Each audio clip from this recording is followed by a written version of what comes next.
In this video, we're delving into the deeper and darker side of our emotional energy blockages.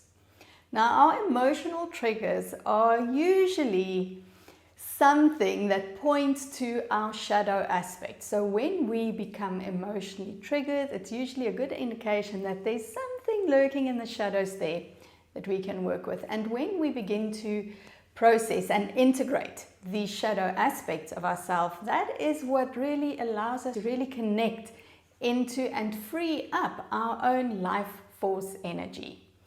So in this video today, I'm going to share with you exactly what happens when we continue to suppress our emotions. Like, how can you recognize these shadow aspects in your own life?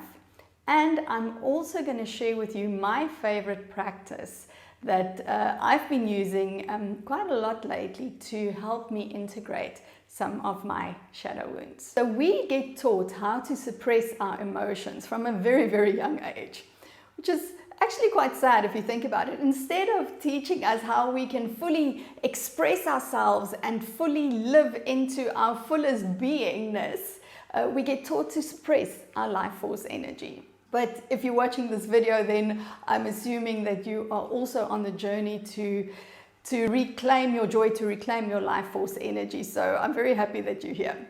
So yeah, society teaches us that it's not a good thing to suppress our emotions. It's all right if you're a young child, but there comes a point in your age, and it's different in different cultures, but there's a certain point where you are expected to behave like an adult.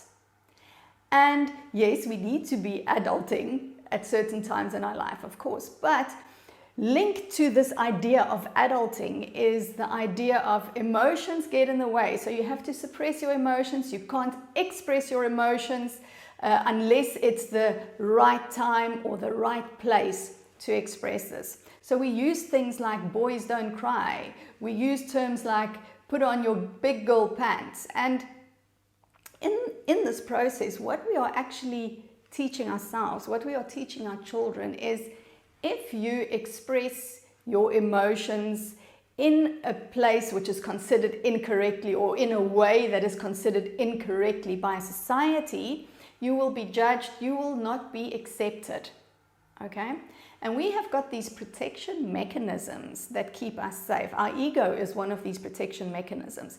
So these protection mechanisms quickly learn that in order for me to be accepted, in order for me to feel loved, in order for me to feel wanted and approved of, what I will do is I will tuck away all of these less desirable aspects of myself. All of these parts that could potentially lead to other people rejecting me. But here's the problem: even though we suppress this, even though we push it down into our deepest, darkest depths, and a lot of times it becomes unconscious, we don't even know we are hiding or feeling shame for these aspects of ourselves. It has a way to rear its head, and this is what emotional triggers are. So when you have a strong emotional response to something, if you have patterns of self-sabotage, if you have these recurring things that show up in your life that you just can't seem to break free from, exploring shadow work and really delving into your depth and engaging with these emotional energy blockages will free you. It's going to free your life force energy. So let's now talk about what happens, or rather, how can you recognize if you have some shadow aspects. So typically, some of the general core beliefs that we all have as humans, we all kind of share the same core wounded beliefs. And they are things like, I'm not worthy, I'm not good enough, I'm not lovable, there's something wrong with me. So feelings of I'm not worthy, I need to continue to prove myself. Things like I'm not good enough. So always measuring yourself against other people, always comparing yourself and finding that what you are doing, what you are giving is not good enough. Someone else is always better than you. And it feeds into that little voice of self-criticism. What we also then end up doing when we suppress our emotions like this is we play small. We don't allow ourselves to speak up. We don't allow ourselves to show up. We don't want anyone to see us, okay? Just in case they notice that we aren't really worthy or that we really aren't good enough. So we want to bring that into the light, right? We want to integrate that so that it doesn't continue to run the show from behind the scenes. As long as we have these unhealed shadow aspects, we will always sabotage ourselves. We are always going to set ourselves up to fail.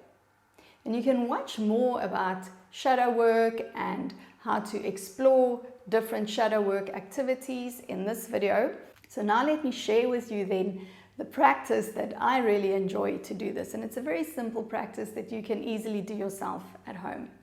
So we'll start off just by quickly exploring what happens typically when I'm feeling triggered, emotionally triggered. So typically you're going to reach for something to make you feel better, or you are going to try and distract yourself, or you are going to fight with yourself and judge yourself for feeling this way.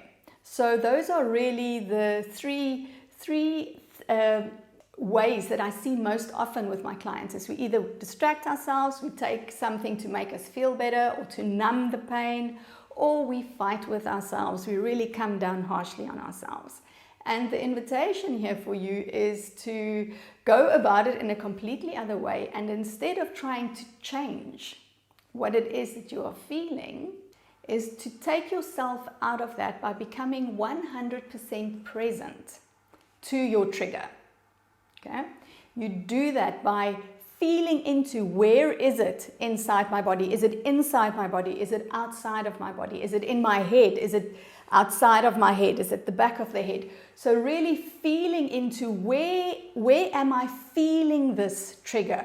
Where am I feeling the turmoil? What does it feel like? Is it turning? Does it say static? Is it moving away from me? Is it moving towards me? Does it have a certain shape? Does it have a certain density? So really connecting into how is this showing up for me energetically? How is it showing up for me as a sensation? And then once you have located it, once you are able to connect with it in that way, you sit with it. You feel into what is it trying to tell me? What is there? What message is it carrying? How is it feeling? And allow yourself to feel that. Invite that up from the depths. Allow it to come up. And then be with it. Love it and be with it. Do not try to change it. Do not judge it. Do not have an opinion about it. Simply just be there with it. I really invite you to try this for yourself. And if you've tried it, come back to this video and then let me know your experience in the comments.